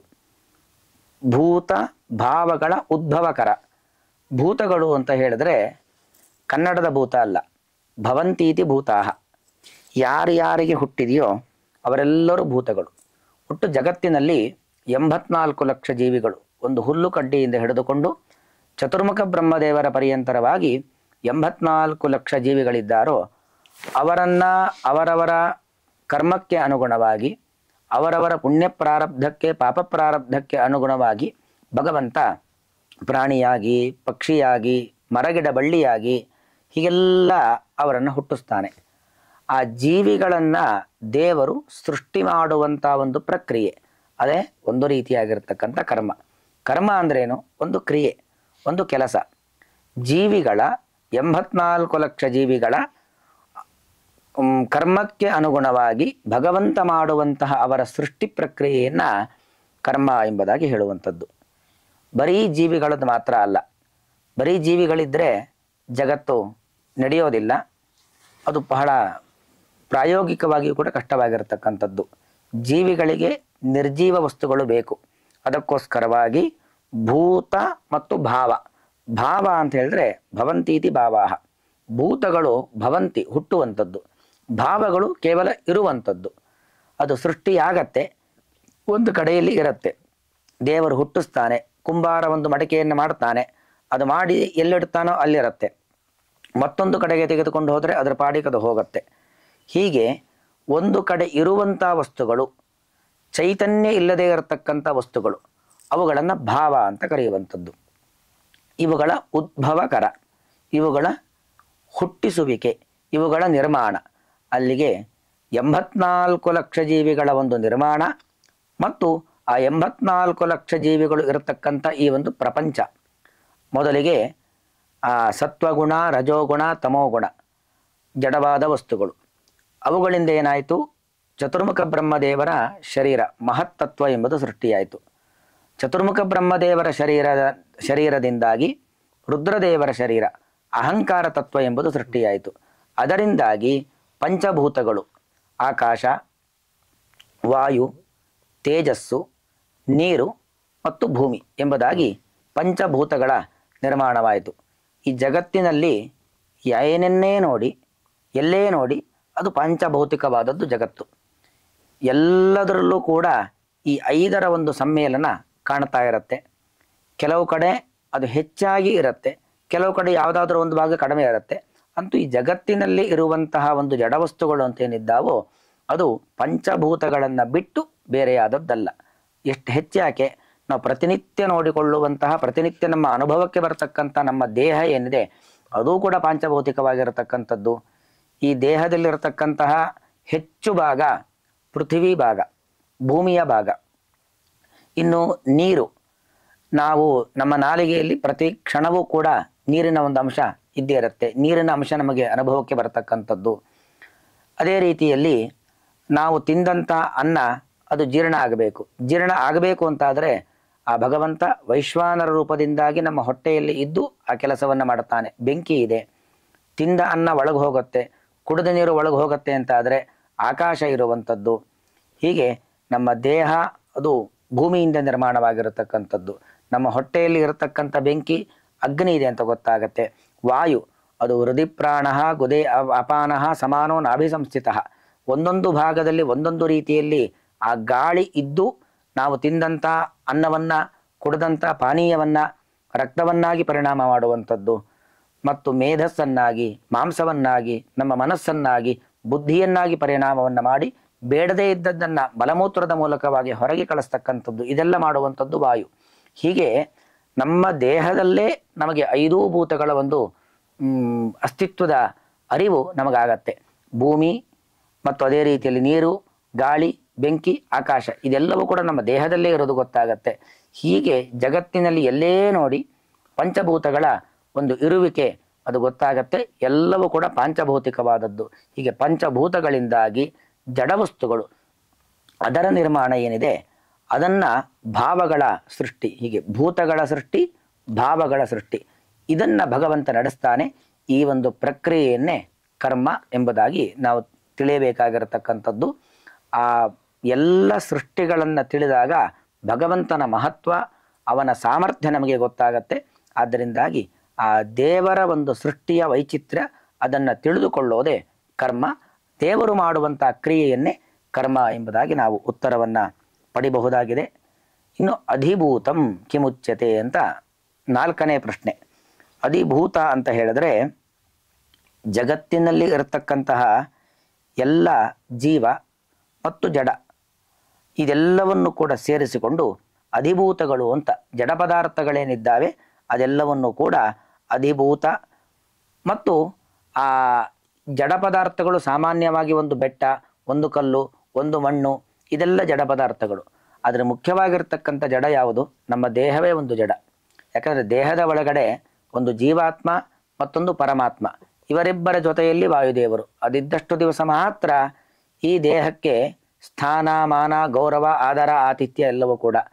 ಒಳಗೆ ಪ್ರಾಣ ಇಲ್ಲ, ಜೀವ ಇಲ್ಲ, ಪರಮಾತ್ಮ ಇಲ್ಲ ಅಂತ ಆದರೆ ಆ ದೇಹ ಅತ್ಯಂತ ಮೈಲಿಗೆಯ ದೇಹ, ತೆಗೆದುಕೊಂಡು ಹೋಗಿ ಸುಡೋದೋ ಹೂಳೋದೋ ಏನೋ ಒಂದು ಮಾಡ್ತಾರೆ. ಹೀಗೆ ಆ ದೇಹದ ಬಗ್ಗೆ ಒಂದು ಅರಿವೇನಿದೆ ಮತ್ತು ಬೇರೆ ಬೇರೆ ಜಡವಸ್ತುಗಳ ಬಗ್ಗೆ ಅರಿವೇನಿದೆ ಅದನ್ನು ನಾವು ಸಂಕ್ಷೇಪವಾಗಿ ಅಧಿಭೂತ, ಅಧಿಭೂತಂ ಕ್ಷರೋಭಾವ, ಕ್ಷರಃ ಭಾವ. ಕ್ಷರ ಅಂದರೆ ನಾಶ ಅಂತ ಅರ್ಥ. ನಾಶವಾಗುವಂಥ ಎಲ್ಲ ಭಾವಗಳು, ಭಾವ ಅಂದರೆ ಜಡವಸ್ತುಗಳು, ನಾಶವಾಗುವಂಥ ಪ್ರತಿಯೊಂದು ಜಡವಸ್ತುಗಳು ಕೂಡ ಅಧಿಭೂತ. ಯಾವುದು ನಾಶ ಆಗಲ್ಲ? ಎಲ್ಲವೂ ನಾಶವಾಗುವಂಥದ್ದೇ. ಲಕ್ಷ್ಮೀನಾರಾಯಣ ದೇವರನ್ನ ಬಿಟ್ಟು ಮತ್ತೆ ಎಲ್ಲವೂ ಕೂಡ ನಾಶವಾಗುವಂಥದ್ದು. ಹಾಗಾಗಿ ಅಧಿಭೂತಂ ಕ್ಷರೋಭಾವ, ಪುರುಷಶ್ಚ ಅಧಿದೈವತಂ. ಇನ್ನು ಪುರುಷ ಅವನು ಅಧಿದೈವ ಅಂತ ಕೃಷ್ಣ ಹೇಳ್ತಾ ಇದ್ದಾನೆ. ಪುರುಷ ಅಂದರೆ ಯಾರು? ಅದಕ್ಕೆ ಕೃಷ್ಣ 15ನೇ ಅಧ್ಯಾಯದಲ್ಲಿ ಉತ್ತರ ಕೊಡ್ತಾನೆ. ಇಲ್ಲೂ ಉತ್ತರ ನಮಗಿದೆ. ನೇರ ಮಾತಿನಲ್ಲಿ ಉತ್ತರ ಅಂತ ಹೇಳಿದ್ರೆ, ದ್ವಾವಿಮೋ ಪುರುಷವು ಲೋಕೆ, ಎರಡು ರೀತಿಯಾಗಿರ್ತಕ್ಕಂಥ ಪುರುಷರು. ಇಲ್ಲಿ ಕೃಷ್ಣ ಹೇಳ್ತಕ್ಕಂಥದ್ದು ಆ ಪುರುಷಶ್ಚ ಅಧಿದೈವತಂ. ಅಧಿದೈವತ ಪುರುಷ ಅಂತ ಹೇಳಿದ್ರೆ ಬ್ರಹ್ಮದೇವರು, ಶೇಷದೇವರು ಇವರೆಲ್ಲರೂ ಕೂಡ ಅಧಿದೈವದ ಸ್ಥಾನದಲ್ಲಿ ಇರತಕ್ಕಂಥ ಪುರುಷರು. ಅಂದರೆ ದೇವತೆಗಳ ಒಂದು ತಾರತಮ್ಯದಲ್ಲಿ ಏನು ಎತ್ತರದ ಸ್ಥಾನದಲ್ಲಿ ಇರತಕ್ಕಂಥ ಬ್ರಹ್ಮದೇವರು, ವಾಯುದೇವರು, ಶೇಷದೇವರಲ್ಲೇನಿದ್ದಾರೆ ಅವರನ್ನು ನಾವು ಅಧಿದೈವ ಎಂಬುದಾಗಿ ತಿಳಿದುಕೊಳ್ಳಬಹುದು. ಯಾಕಂದರೆ ಬರೀ ಈ ದೇಹ ಇದ್ದು ಕೂಡಲೇ, ದೇಹದಲ್ಲಿ ಇಂದ್ರಿಯಗಳಿದ್ದು ಕೂಡಲೇ ನಾವೇನು ಕೆಲಸಗಳನ್ನು ಮಾಡಲಿಕ್ಕಾಗೋದಿಲ್ಲ. ದೇಹಕ್ಕೇನು ಶಕ್ತಿ ಸಾಮರ್ಥ್ಯಗಳು ಇರೋದಿಲ್ಲ. ದೇಹದ ಒಳಗಡೆ ಆ ಎಲ್ಲ ಅಧಿದೈವಗಳಿರಬೇಕು. ದೇಹದಲ್ಲಿ ಅಧಿದೈವಗಳಿದ್ದರೆ ಮಾತ್ರ ನಮ್ಮ ದೇಹಕ್ಕೂ ನಮ್ಮ ಇಂದ್ರಿಯಕ್ಕೂ ಆಯಾಯ ಕೆಲಸಗಳನ್ನು ಮಾಡಲಿಕ್ಕೆ ಬಾಯಿ ಮಾತಾಡುತ್ತೆ, ಕಣ್ಣು ನೋಡುತ್ತೆ, ಕಿವಿ ಕೇಳಿಸಿಕೊಳ್ಳುತ್ತೆ. ಈ ಎಲ್ಲ ದೇಹಗಳಿಗೆ, ದೇಹದಿಂದ ಮಾಡುವಂಥ ಕೆಲಸಕ್ಕೆ ಒಂದು ಸ್ಥಾನಮಾನ ಎಂಬುದು ಸಮಾಜದಲ್ಲಿ ದೊರಕಬೇಕು ಅಂತ ಆದರೆ ಆ ತತ್ವಾಭಿಮಾನಿ ದೇವತೆಗಳು ಅಂತೇನಿದ್ದಾರೆ ಅವರು ಆ ದೇಹದ ಪ್ರತಿಯೊಂದು ಭಾಗದಲ್ಲಿ ಇದ್ದು ಆಯಾಯ ಕೆಲಸವನ್ನು ಮಾಡಿದರೆ ಮಾತ್ರ ದೇಹಕ್ಕೆ ಒಂದು ಬೆಲೆ, ದೇಹಕ್ಕೆ ಒಂದು ಸಾಮರ್ಥ್ಯ. ಆದ್ದರಿಂದಾಗಿ ಆ ದೇವತೆಗಳ ಒಂದು ಪರಂಪರೆಯನ್ನು ತಿಳಿಸಿಕೊಡುವಂತಹ ಒಂದು ವಿಚಾರವನ್ನು ಅಧಿದೈವ ಎಂಬುದಾಗಿ ನಾವು ತಿಳಿದುಕೊಳ್ಳಬಹುದಾಗಿದೆ. ದೇಹಕ್ಕೆ ಮಹತ್ವ ಯಾವುದರಿಂದ ಅಂತ ತಿಳಿಸ್ಕೊಟ್ರು. ಅಂದರೆ ಜೀವ ಮತ್ತು ಪ್ರಾಣದೇವ ಮತ್ತು ಪರಮಾತ್ಮ ಇದ್ದಾಗ ದೇಹಕ್ಕೆ ಮಹತ್ವ ಅನ್ನೋದನ್ನು ಈ ಹಿಂದಿನ ಪ್ರಶ್ನೆಗಳಲ್ಲಿ ಅದಕ್ಕೆ ಉತ್ತರ ರೂಪವಾಗಿ ತಿಳಿಸ್ಕೊಟ್ರು. ಇನ್ನು ಹಾಗೆ ಮತ್ತೆ ನಮಗೆ ಪ್ರಶ್ನೆ ಬರುತ್ತೆ, ಇನ್ನು ಅಧಿಯಜ್ಞ ಅಂತ ಕೃಷ್ಣ ಹೇಳ್ದ. ಆ ಅಧಿಯಜ್ಞದ ಬಗ್ಗೆ ಏನು ಅಂತ ಹೇಳಿ ಅರ್ಜುನನು ಪ್ರಶ್ನೆ ಕೇಳಿದ್ದ. ನಮಗೆ ಯಜ್ಞ ಅಂತ ಹೇಳಿದ್ರೆ ಸಾಮಾನ್ಯವಾಗಿ ಹೋಮ ಹವನಾದಿಗಳದೇ ನೆನಪಾಗತ್ತೆ. ಆದರೆ ಇಲ್ಲಿ ಹೇಳುವಂತಹ ಭಗವದ್ಗೀತೆಯಲ್ಲಿ ಅಧಿಯಜ್ಞ ಅಂತ ಕೃಷ್ಣನೇ ಏನೋ ಒಂದು ವಿಶೇಷವಾಗಿ ಉಲ್ಲೇಖ ಮಾಡಿದ್ದಾರೆ. ಹಾಗಾಗಿ ಅಂತಹ ಅಧಿಯಜ್ಞ ಅಂದರೆ ಏನು? ಹಾಗೆ ಅದು ಯಾರು? ಅಧಿಯಜ್ಞ ಅಂದರೆ ವ್ಯಕ್ತಿನ ಅಥವಾ ವಸ್ತುನ ಅಥವಾ ಅದನ್ನು ತಿಳ್ಕೊಳ್ಳುವಂತಹ ಕ್ರಮ ಏನು ಅನ್ನೋದನ್ನು ನಮಗೆ ಒಂದು ಸಾಮಾನ್ಯ ಪ್ರಶ್ನೆ ಬರುತ್ತೆ. ಅದಕ್ಕೆ ಉತ್ತರವನ್ನು ಕೊಡಬೇಕು. ಇದು ಬಹಳ ಮುಖ್ಯವಾದ ಪ್ರಶ್ನೆ. ಯಾಕಂದರೆ ಯಜ್ಞ ಅಂದ ಕೂಡಲೇ ಸಾಮಾನ್ಯ ಮನುಷ್ಯರು ಕೂಡ ಒಂದು ಏನು ಹೋಮ ಹವನ ಅನ್ನೋ ಭಾವನೆ ತಂದುಕೊಳ್ಳುವಂಥದ್ದು, ಅದು ಕೂಡ ಒಂದು ಯಜ್ಞವೇ. ಯಾಕಂದರೆ ಕೃಷ್ಣ 14 ರೀತಿಯಾಗಿರತಕ್ಕಂಥ ಯಜ್ಞವನ್ನು ಹೇಳ್ತಾನೆ. ದೈವಯಜ್ಞ, ಅಲ್ಲಿಂದ ಶುರು ಮಾಡಿಕೊಂಡು ದ್ರವ್ಯಯಜ್ಞ, ತಪೋಯಜ್ಞ, ಸ್ವಾಧ್ಯಾಯ ಯಜ್ಞ, ಬೇರೆ ಬೇರೆ ರೀತಿಯಾಗಿರ್ತಕ್ಕಂಥ ಯಜ್ಞಗಳನ್ನು ಹೇಳ್ತಾನೆ. ಪ್ರಧಾನವಾಗಿ ಯಜ್ಞ ಅಂತ ಹೇಳಿದ್ರೆ ಅಧಿಯಜ್ಞ ಅಹಮೇವ ಅತ್ರ, ಸಾಕ್ಷಾತ್ ಪರಮಾತ್ಮ ಅವನೇ ಯಜ್ಞ. ಅದನ್ನೇ ಆಚಾರ್ಯರು ಹೇಳಿದ್ದು ಯಜ್ಞೋ ವೈ ವಿಷ್ಣು, ಸಾಕ್ಷಾತ್ ವೈಕುಂಠವಾಸಿಯಾಗಿರತಕ್ಕಂಥ ವಿಷ್ಣು ಪರಮಾತ್ಮ ಏನಿದ್ದಾನೆ ಅವನೇ ಯಜ್ಞ. ಅಂದರೆ ವಿಷ್ಣುವಿನ ಆರಾಧನೆ ಏನಿದೆ ಅದು ಯಜ್ಞ. ನಾವು ಪ್ರತಿನಿತ್ಯ ನಮ್ಮ ಮನೆಗಳಲ್ಲಿ ಒಂದು ಅರ್ಧ ಗಂಟೆನೋ 1 ಗಂಟೆನೋ ಮಾಡುವಂಥ ಪೂಜೆ, ಪಾರಾಯಣ ಅಥವಾ ಸ್ತ್ರೀಯರು ಮಾಡುವಂಥ ಹೊಸ್ತಿಲ ಪೂಜೆ, ತುಳಸಿ ಪೂಜೆ, ಇದು ಮಾತ್ರ ದೇವರ ಪೂಜೆ ಅಲ್ಲ. ಇದೂ ದೇವರ ಪೂಜೆ. ಇದರ ಜೊತೆಗೆ ನಮ್ಮ ಸಮಗ್ರ ಜೀವನವೇ ದೇವರ ಪೂಜೆ.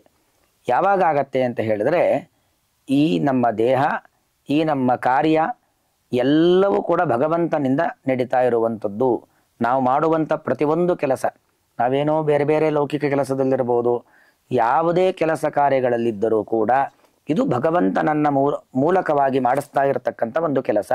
ದೇವರ ಒಂದು ಪ್ರೇರಣೆ ಇಲ್ಲದೇನೆ ಇದು ಯಾವುದೂ ಕೂಡ ನಡೀತಾ ಇಲ್ಲ ಅನ್ನೋ ಒಂದು ಭಾವನೆ ನಮಗಿಟ್ಟುಕೊಂಡು ನಾವು ಪ್ರತಿನಿತ್ಯದ ನಮ್ಮ ಕೆಲಸಗಳನ್ನು ಮಾಡ್ಕೊಂಡು ಹೋದರೆ ಅದು ಒಂದು ಯಜ್ಞ ಅಂತ ಕರೆಸಿಕೊಳ್ಳುತ್ತೆ.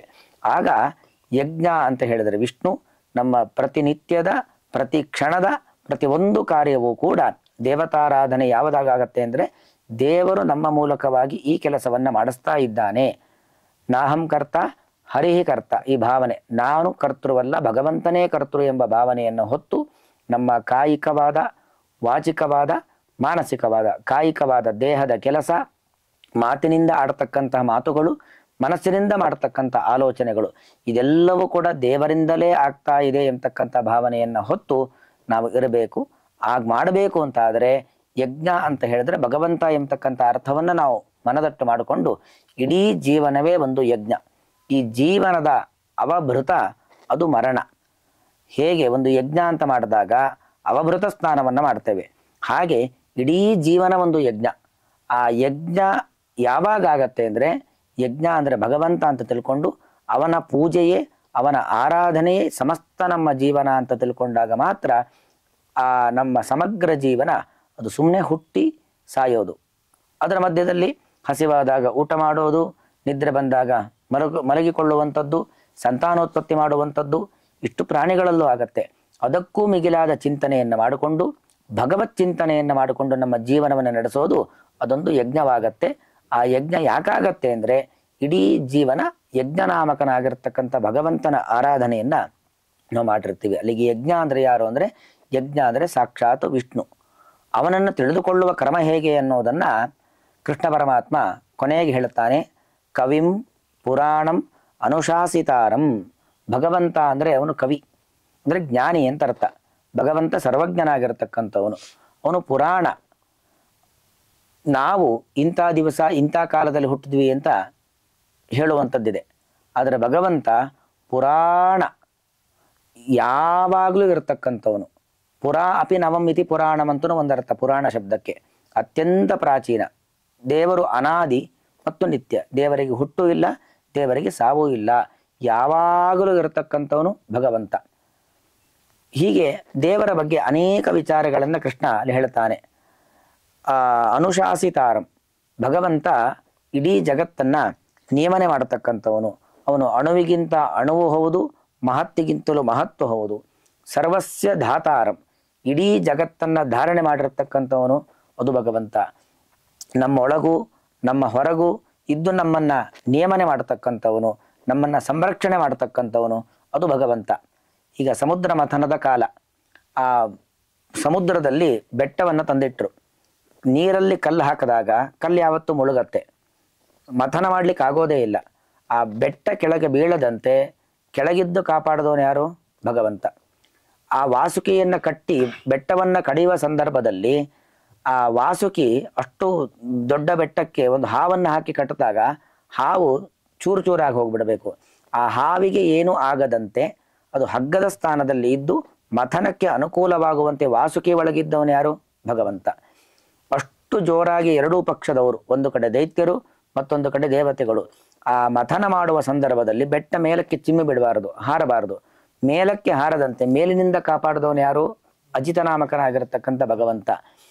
ಹಿಡಿದು ಎಳೆಯುವಾಗ ಬೆಟ್ಟವೇ ಪುಡಿಯಾಗುವಂಥ ಸಂದರ್ಭ ಇರುತ್ತೆ. ಆ ಬೆಟ್ಟ ಪುಡಿಯಾಗದಂತೆ ಬೆಟ್ಟದ ಒಳಗಿದ್ದವನು ಯಾರು?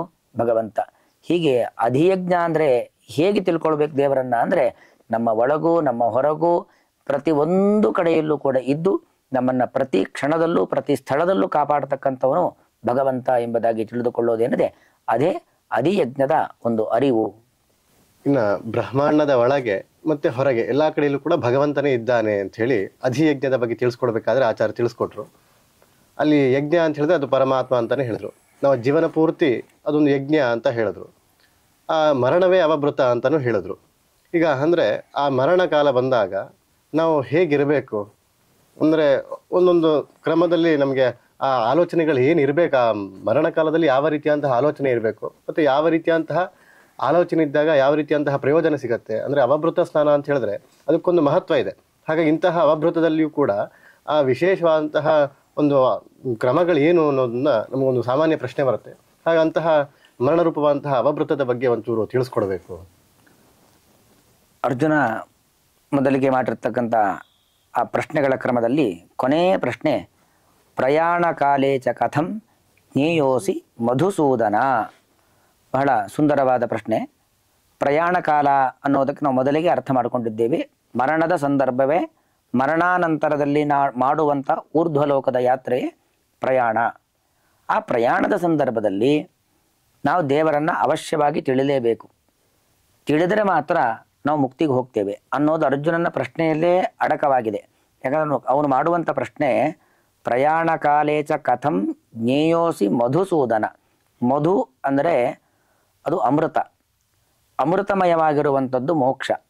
ಆ ಮೋಕ್ಷಕ್ಕೆ ನಾವು ಹೋಗಬೇಕು. ಯಾಕಂದರೆ ಪ್ರತಿಯೊಬ್ಬ ಜೀವಿಯ ಗುರಿ ಒಂದೇ ಆಗಿರುತ್ತೆ, ಬಂಧನದಿಂದ ಬಿಡುಗಡೆಯನ್ನು ಹೊಂದಬೇಕು, ಅಮೃತತ್ವವನ್ನು ಮೋಕ್ಷವನ್ನು ಪಡಿಬೇಕು ಅಂತ. ಆ ಗುರಿ ಮುಟ್ಲಿಕ್ಕೆ 10 ದಾರಿಗಳು ಕಂಡುಕೊಂಡಿರ್ತಾರೆ. ಆ 10 ದಾರಿಗಳು ಹೋಗಿ ತಲುಪುವಂಥ ಗುರಿ ಮಾತ್ರ ಒಂದೇ, ಮೋಕ್ಷವೇ ಗುರಿಯಾಗಿರುತ್ತೆ. ಆ ಮುಕ್ತಿಯನ್ನು ಪಡಿಬೇಕು. ಆ ಮುಕ್ತಿ ಕೊಡೋನು ಯಾರು? ಮಧುಸೂದನ. ಅಂದರೆ ಮಧುಸೂದನ ನಾಮಕನಾಗಿರ್ತಕ್ಕಂಥ, ಅಂದರೆ ಭಗವಂತನ ಒಂದು ಚಿಂತನೆ ನಮಗಿರಬೇಕು. ಪ್ರಯಾಣ ಕಾಲದಲ್ಲಿ ಮುಖ್ಯವಾಗಿ ನಮಗೇನಿರಬೇಕು? ಭಗವಂತನ ಒಂದು ಆಲೋಚನೆ ಅದು ನಮ್ಮ ಮನಸ್ಸಿನಲ್ಲಿ ಇರಬೇಕು. ಅದು ಪ್ರಯಾಣ ಕಾಲದಲ್ಲಿ ಅಂದರೆ ಮರಣದ ಸಂದರ್ಭ ಮತ್ತು ಮರಣಾನಂತರದಲ್ಲಿ ನಮ್ಮಲ್ಲಿ ಇರಬೇಕಾಗಿರತಕ್ಕಂಥ ಅರಿವು. ಪ್ರಯಾಣ ಕಾಲದಲ್ಲಿ ನಾವು ಏನು ಆಲೋಚನೆಯನ್ನು ಮಾಡ್ತೀವೋ ಅದು ನಮ್ಮ ಮುಂದಿನ ಜನ್ಮ. ಕೃಷ್ಣ ಒಂದು ಮಾತು ಹೇಳ್ತಾನೆ ಇದೇ ಅಧ್ಯಾಯದಲ್ಲಿ, ಯಂ ವಾಪಿ ಸ್ಮರನ್ ಭಾವಂ ತ್ಯಜಂತ್ಯಂತೆ ಕಲೇವರಂ ಎಂಬುದಾಗಿ ಒಂದು ಪ್ರಸಿದ್ಧವಾದ ಶ್ಲೋಕ. ಆ ಕಲೇವರ, ಈ ನಮ್ಮ ದೇಹವನ್ನು ಬಿಡ್ತಕ್ಕಂಥ ಸಂದರ್ಭದಲ್ಲಿ ಯಾವ ಭಾವನೆಯನ್ನು ಇಟ್ಟುಕೊಂಡು ದೇಹವನ್ನು ಬಿಡ್ತೀವೋ, ಯಾವ ಆಲೋಚನೆಯನ್ನು ಇಟ್ಟುಕೊಂಡು ದೇಹವನ್ನು ಬಿಡ್ತೀವೋ, ಮುಂದೆ ನಾವು ಅದೇ ಆಗಿ ಹುಟ್ಟಿ ಬರ್ತೇವೆ ಅನ್ನೋದು ಕೃಷ್ಣ ಹೇಳತಕ್ಕಂಥ ಮಾತು.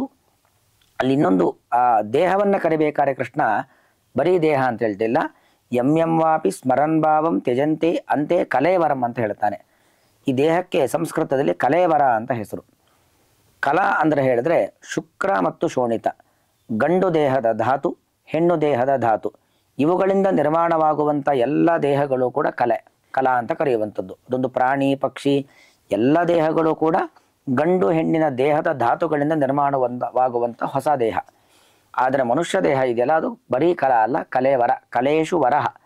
ಆ ಸ್ತ್ರೀ ಪುರುಷ ದೇಹಗಳ ಧಾತುಗಳಿಂದ ನಿರ್ಮಾಣವಾಗುವಂಥ ದೇಹಗಳಲ್ಲಿ ಶ್ರೇಷ್ಠವಾದ ದೇಹ ಮನುಷ್ಯ ದೇಹ. ಹಾಗಾಗಿ ನಮ್ಮ ಆಲೋಚನೆ ಅದು ಪ್ರಾಣಿಗಳ ಆಲೋಚನೆಗಳಿಗಿಂತಲೂ ಕೂಡ, ಪಕ್ಷಿಗಳ ಆಲೋಚನೆಗಳಿಗಿಂತಲೂ ಕೂಡ ಮಿಗಿಲಾಗಿರ್ತಕ್ಕಂಥ ಆಲೋಚನೆ ಇರಬೇಕು. ಮಿಗಿಲಾದ ಆಲೋಚನೆ ಅಂದರೆ ಮರಣದ ಸಂದರ್ಭದಲ್ಲಿ ದೇವರ ಒಂದು ಆಲೋಚನೆಯನ್ನು ಮಾಡಿಕೊಂಡೇ ಮರಣವನ್ನು ಹೊಂದಬೇಕು. ಇದಕ್ಕೆ ಶಾಸ್ತ್ರದಲ್ಲಿ ಬೇಕಾದಷ್ಟು ದೃಷ್ಟಾಂತಗಳು ನಮಗೆ ಕಂಡು ಬರುತ್ತೆ. ಕೊನೆ ಗಳಿಗೆಯ ಆಲೋಚನೆ ಏನಿರುತ್ತೋ ನಮಗೆ ಮುಂದಿನ ಜನ್ಮ ಅದೇ ಆಗಿ ಬರುತ್ತೆ. ಭರತ ಚಕ್ರವರ್ತಿ ತಪಸ್ ಮಾಡಬೇಕು ಅಂತ ಹೇಳಿ ಕಾಡಿಗೆ ಹೋದ. ತಪಸ್ ಮಾಡೋದನ್ನು ಬಿಟ್ಟ, ಆಕಸ್ಮಿಕವಾಗಿ ಜಿಂಕೆಯನ್ನು ಸಾಕುವಂಥ ಒಂದು ಸಂದರ್ಭ ಎದುರಾಯಿತು. ಬರೀ ಸಾಕಿ ಅದರ ಪಾಡಿಗೆ ಅದನ್ನು ಬಿಟ್ಟಿದ್ರೆ ತೊಂದರೆ ಇರ್ತಿರ್ಲಿಲ್ಲ. ಆದರೆ ಎಷ್ಟರ ಮಟ್ಟಿಗೆ ಜಿಂಕೆಯನ್ನು ಅವನು ಹಚ್ಕೊಂಡಿದ್ದ ಅಂತ ಹೇಳಿದ್ರೆ, ಸಾಯುವ ಸಂದರ್ಭದಲ್ಲೂ ಕೂಡ ಜಿಂಕೆಯ ನೆನಪಿಂದಲೇ ಸತ್ತುಬಿಟ್ಟ. ಮುಂದಿನ ಜನ್ಮದಲ್ಲಿ ಜಿಂಕೆಯಾಗಿ ಹುಟ್ಟಿದ. ಹಾಗಾಗಿ ಆ ಮರಣದ ಕಾಲದ ಒಂದು ಚಿಂತನೆ ಬಹಳ ಮುಖ್ಯವಾಗಿರ್ತಕ್ಕಂಥದ್ದು. ಈ ವೈಕುಂಠದ ದ್ವಾರಪಾಲಕರು ಜಯ ವಿಜಯರು ಸನಕಾದಿಗಳ ಶಾಪದಿಂದಾಗಿ 3 ಬಾರಿ ಭೂಮಿಯಲ್ಲಿ ಹುಟ್ಟಬೇಕಾಗಿರ್ತಕ್ಕಂಥ ಸಂದರ್ಭ ಬಂತು. ಮೊದಲಿಗೆ ಹಿರಣ್ಯಾಕ್ಷ ಹಿರಣ್ಯಕಶಿಪುವಾಗಿ ಹುಟ್ಟಿದ್ರು. ಹಿರಣ್ಯಾಕ್ಷನನ್ನು ವರಾಹ ಸಂಹಾರ ಮಾಡಿದ್ದು, ಹಿರಣ್ಯಕಶಿಪುವನ್ನು ನರಸಿಂಹ ಸಂಹಾರ ಮಾಡಿದ್ದು. ಅವರು ಸಾಯುವ ಸಂದರ್ಭದಲ್ಲಿ ಸಾಕ್ಷಾತ್ ದೇವರಿಂದ ಸಂಹಾರಕ್ಕೊಳಗಾಗ್ತಾ ಇದ್ದಾರೆ. ದೊಡ್ಡ ಅನುಗ್ರಹ ಅದು. ಆದರೆ ದೇವರ ಒಂದು ಚಿತ್ರವನ್ನು ನೋಡಿ ಯಾರೋ ರಾಕ್ಷಸ ಅಂತ ಅಂದ್ಕೊಂಡ್ರು. ಆ ವರಾಹನನ್ನು ನರಸಿಂಹನನ್ನು ನೋಡಿಕೊಂಡು ರಾಕ್ಷಸ ಅಂತ ಭಾವನೆಯಿಂದಾಗಿ, ಯಾರೋ ರಾಕ್ಷಸ ನಮ್ಮನ್ನು ಕೊಲ್ತಾ ಇದ್ದಾನೆ ಅನ್ನೋ ಭಾವನೆಯಿಂದಾಗಿ ಅವರಿಬ್ಬರು ಸತ್ತರು. ಮುಂದಿನ ಜನ್ಮದಲ್ಲಿ ರಾಕ್ಷಸರಾಗಿ ಹುಟ್ಟಿದ್ರು. ರಾವಣ ಮತ್ತು ಕುಂಭಕರ್ಣರಾಗಿ ಹುಟ್ಟುತ್ತಾ ಇದ್ದಾರೆ. ರಾಕ್ಷಸರಾಗಿ ಹುಟ್ಟಿದ್ರು. ಆ ರಾಕ್ಷಸರಾಗಿ ಹುಟ್ಟಿದ್ದಾರೆ. ಅಲ್ಲಿ ಕೊಂದದ್ದು ಯಾರು? ರಾಮ. ರಾಮನನ್ನ ಆ ರಾವಣ ಕುಂಭಕರ್ಣರು ಆಗಲೂ ದೇವರು ಅಂತ ಅನ್ಕೊಂಡೇ ಇಲ್ಲ. ಆಗ ಸಾಯುವಂಥ ಸಂದರ್ಭದಲ್ಲೂ ಕೂಡ ಯಾರೋ ಒಬ್ಬ ರಾಜನಿಂದ ನಮಗೆ ಮರಣ ಬರ್ತಾ ಇದೆ ಅಂತ ಅನ್ಕೊಂಡು, ಯಾಕೆ ರಾಮ ಅನ್ನೋನು ರಾಜ. ಹಾಗಾಗಿ ರಾಜನಿಂದ ನಾವು ಸಾಯ್ತಾ ಇದ್ದೇವೆ ಅಂತ ಅಂದ್ಕೊಂಡ್ರೆ ಹೊರತಾಗಿ ಸಾಕ್ಷಾತ್ ದೇವರಿಂದ ನಾವು ಸಾಯ್ತಾ ಇದ್ದೇವೆ ಅನ್ನೋ ಭಾವನೆ ಬರಲೇ ಇಲ್ಲ.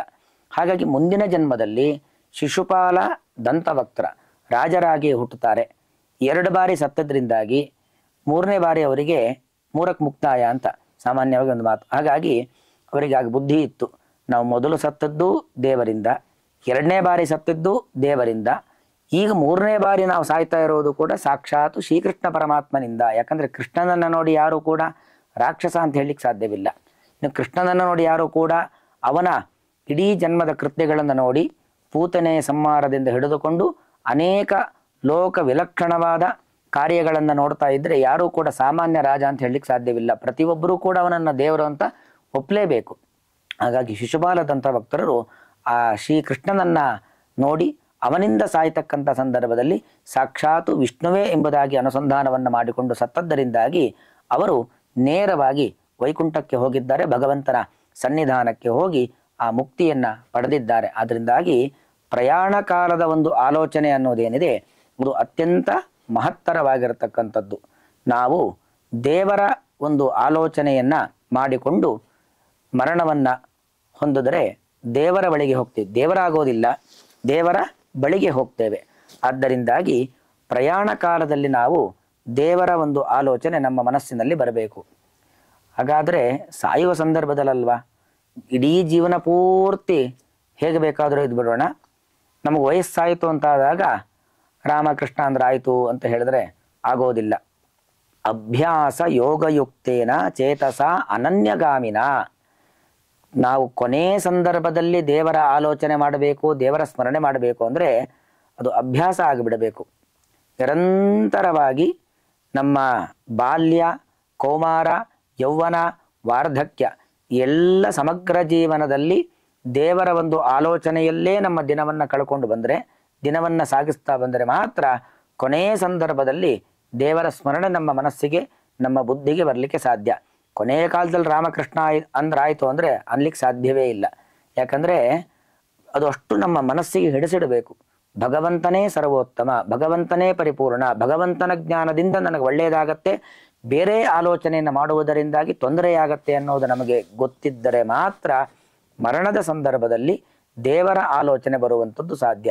ಹಾಗಾಗಿ ಪ್ರಯಾಣ ಕಾಲೇಚ ಕಥಂ ಜ್ಞೇಯೋಸಿ ಎಂಬುದಾಗಿ ಅರ್ಜುನನ ಪ್ರಶ್ನೆ. ಅದಕ್ಕೆ ಉತ್ತರ ಅಭ್ಯಾಸ ಯೋಗಯುಕ್ತೇನ. ನಿರಂತರವಾದ ಅಭ್ಯಾಸ, ನಿರಂತರವಾದ ಪರಿಶ್ರಮ ಬೇಕು. ನಿರಂತರವಾಗಿ ದೇವರನ್ನು ನಾವು ಆಲೋಚನೆ ಮಾಡ್ತಾ ಇರಬೇಕು, ಭಗವಂತನ ಭಕ್ತರಾಗಿರಬೇಕು. ಭಗವಂತನ ಮಹತ್ವ, ಅವನ ಸರ್ವೋತ್ತಮತ್ವದ ಪರಿಕಲ್ಪನೆ ಇದೆಲ್ಲ ನಮ್ಮ ಮನಸ್ಸಿನಲ್ಲಿ ಯಾವಾಗಲೂ ಇದ್ದರೆ ಮಾತ್ರ ಕೊನೆಗೆ ದೇವರ ಒಂದು ಸ್ಮರಣೆ ಬರುತ್ತೆ. ಆ ಕೊನೆಯ ದೇವರ ಸ್ಮರಣೆ ಬಂದು ದೇಹವನ್ನು ಬಿಟ್ವಿ ಅಂತಾದರೆ ಆಗ ನಿಜವಾಗಿ ಯಜ್ಞದ ಅವಭೃತ ಈ ನಮ್ಮ ಜೀವನ ಆಗತ್ತೆ. ಆದ್ದರಿಂದಾಗಿ ಕೊನೆಯಲ್ಲಿ ದೇವರ ಸ್ಮರಣೆ ಮಾಡಬೇಕು ಅಂತಾದರೆ ಸಮಗ್ರ ಜೀವನದಲ್ಲಿ ಆ ಭಗವಂತನ ಸ್ಮರಣೆಯನ್ನು ಮಾಡಬೇಕು. ಅಂತಹ ಭಗವಂತನ ಸ್ಮರಣೆಯನ್ನು ನಮ್ಮ ಸಮಗ್ರ ಜೀವನದಲ್ಲಿ ಅಳವಡಿಸಿಕೊಳ್ಳೋಣ ಎಂಬುದಾಗಿ ಹೇಳ್ತಾ, ಈ 8 ಪ್ರಶ್ನೆಗಳನ್ನು ಒಳಗೊಂಡಂತಹ 8ನೇ ಅಧ್ಯಾಯದ ಒಂದು ಸೂಕ್ಷ್ಮ ರೂಪದ ಒಂದು ಚಿಕ್ಕದಾಗಿ ಒಂದು ಚಿಂತನೆ ಅಷ್ಟೇ. ಇದು ಬಹಳ ವಿಸ್ತಾರವಾಗಿರತಕ್ಕಂತಹ ವಿಚಾರಗಳನ್ನು ಶ್ರೀಕೃಷ್ಣ ಪರಮಾತ್ಮ ಈ ಒಂದು ಅಧ್ಯಾಯದಲ್ಲಿ ಅನೇಕ ಮಹತ್ವದ ವಿಚಾರಗಳನ್ನು ತಿಳಿಸಿದ್ದಾನೆ.